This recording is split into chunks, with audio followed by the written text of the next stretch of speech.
Hello, loves. I'm here to talk about the new moon solar eclipse in Sagittarius. But first of all, happy Sagittarius season. Sagittarius energy is, a fire, very fiery. Sagittarius is really about the bigger vision, the bigger narrative, really a lot of perspective and visionary energy with that.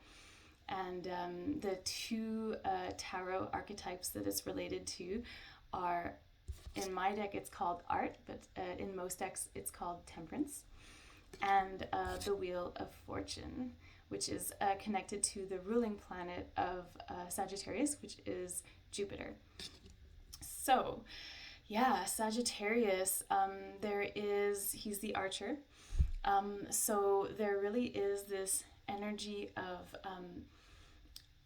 like kind of patience, I'd say, because the archer, when he's drawing his bow, he's pulling back and he's aiming, and so there's that really like clear focus as well, when it comes to big vision and big narrative story. We want to have that kind of direction, right? So the archer has that direction, and then we're aiming, but then we have to wait for like the right moment to let go to hit our target, right?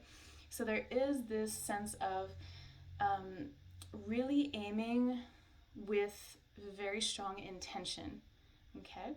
And it's such a beautiful energy to have at a new moon, especially because we're like closing out the year. So there's a lot, a lot that we've been purging in the last couple months, a lot that we've been letting go of, and I feel like there's still a little bit of that, but it's like a really great time of review. So it's like we're drawing upon the lessons that we've learned, and then okay, a new moon is a great time to plant a seed. So where do we want to go from here? What do we want to transform, and what have we learned from these lessons that we would like to now put into a seed? We have that very rich compost of all the things that have been purged or let go of, or that have died, or that we surrendered to the fire, and now that's super fertile soil to plant our seed in for the next year. This moon is a beautiful time, and eclipse season is a deep process of unearthing things as well. So there's a lot of very focused like energy right now, and it's perfect with the Wheel of Fortune, or rather Jupiter, because Jupiter is the planet of expansion, and so whatever we focus our energy on expands. Whatever we put our attention to, it gets fed, So if we look at the vision and the bigger picture, instead of, for example, like, I don't know, the past or the negative stories or whatever, if we look at the narrative of the story we'd like to create, like our hero's journey, then we are feeding that story instead, and then we're going to start getting echoes of that story coming back to us, right? Let's see who to talk about first. So let's go for Art, Temperance. So this is such a beautiful card. We've got water and fire energy here. Art, it's really like an alchemy, it's really about like taking two elements and then a third element being created by that. And when I look at this card, it's a very, so for me, it's an evolution of the Lovers, because in my deck, the Lovers, these two beings are separate, and now we see them together, and we got the two heads but on the same body. So there's like something of an evolution of it coming closer together and working together. And in this card, I really see this message about alchemy. There's really a lot of creation in this card, but it's a co-creation, okay? So the medicine of Temperance is that, we don't control everything, but what's our part in that? So I'm showing up with this inspiration and these ideas and these visions and the gifts that I have and what I have to offer. I'm showing up with this.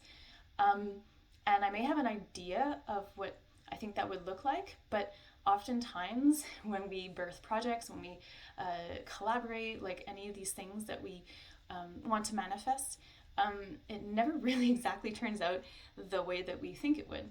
And so it's really about that surrender, about that letting go. And so it's like, okay, I'm here, and what is within my control are the things that I'm working on within me, the things that I'm bringing to the table. Like, I only have like power over what it is that I'm bringing to the table. And then I kind of, offer it out there in collaboration with, another person or a company or people, and the universe, and it's a co-creation. So it's like I have this to offer, and then we're not quite sure what exactly it is that is going to be the response to that, or what it is in terms of opportunities or the strengths of the other, or possibilities, like whatever it is that's going to come back. And that co-creation is what creates what actually happens, right? So there is a sort of like release of control, a sort of surrender with that process, which is really beautiful. I mean, it's like, when we, I don't know why I'm talking about that, when we make a baby, it's like, we're putting two gene pools together, and it creates a new being. And it's like, I don't know if they're going to have my color eyes or his color hair or whatever it is. And then it comes out, and it's a whole other thing of its own, So there really is that, alchemy energy in there of the give and take. And then we've got the Wheel of Fortune. And this, like I said, is related to Jupiter. And Jupiter, is often like referred to as the planet of fortune. And it's related to the Wheel of Fortune. So in this card, we've got these three beings here. And it's basically symbolic of, like the process of life. So we have, the three parts of it. So there's a part where there's a decay, there's a part where there's something being created, and there's a part where it's kind of just there. It's like, I don't want to say stagnant, but just alive, So there's the like creation process, the being of it, and the decay of it. Like, so there's many like different ways of looking at that, but it's basically just describing the cycle of life. And in the Wheel of Fortune, there's all these like, different spokes on the wheel reaching out. And the medicine of that card is really to be in the center, like to come back to the center. Because if we're off on any like end of this wheel and we're going around, like it's gonna get dizzy, gonna miss things, gonna be distracted, gonna like get caught in that whirlwind, right? So we want to come back to the center, and the center is the present moment. So we always want to come back to the present amidst all the chaos and changes that are going on around us. That's like basically like a really foundational part of meditation, is just like being with what is right now, being present in the moment, being present in like you're eating something and you're fully present with that.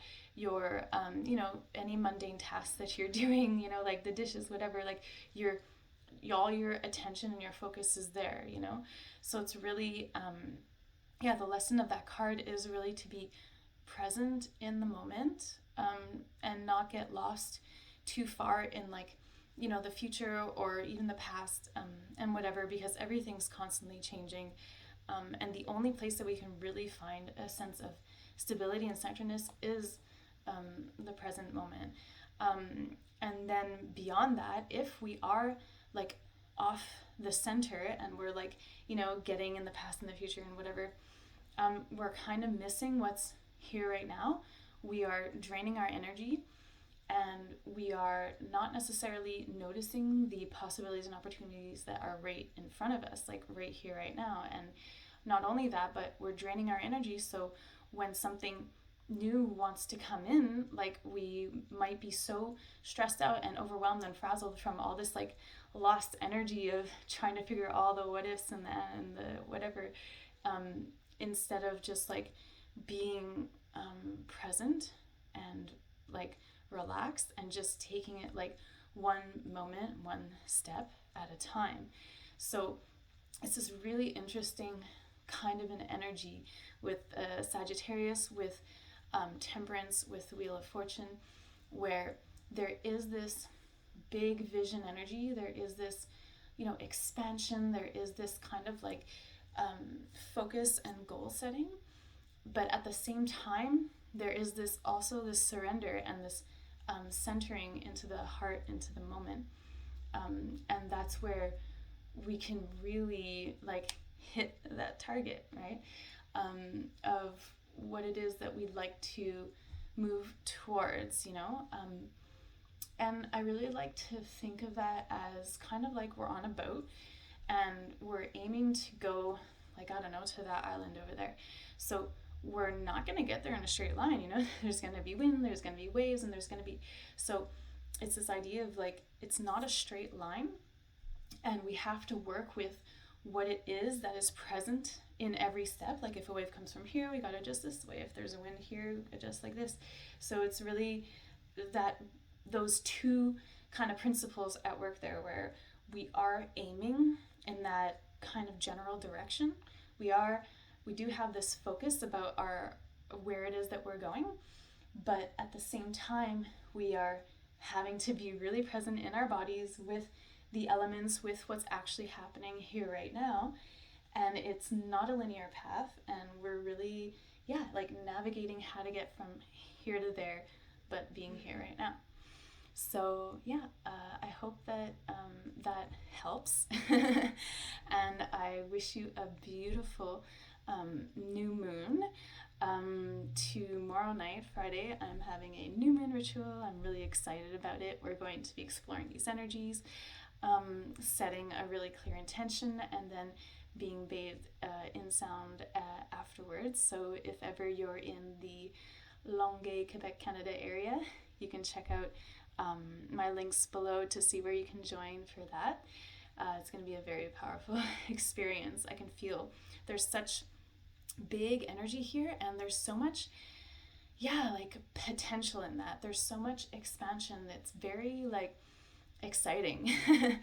And so it's a beautiful new moon to come to, and to kind of like just check in with like how far we've come, where we want to go from here, and I'm wishing you a beautiful, beautiful integration of this energy. Rest really well, as our energy is a little lower during the new moon time, and I'll talk to you really soon. Sending you so much love.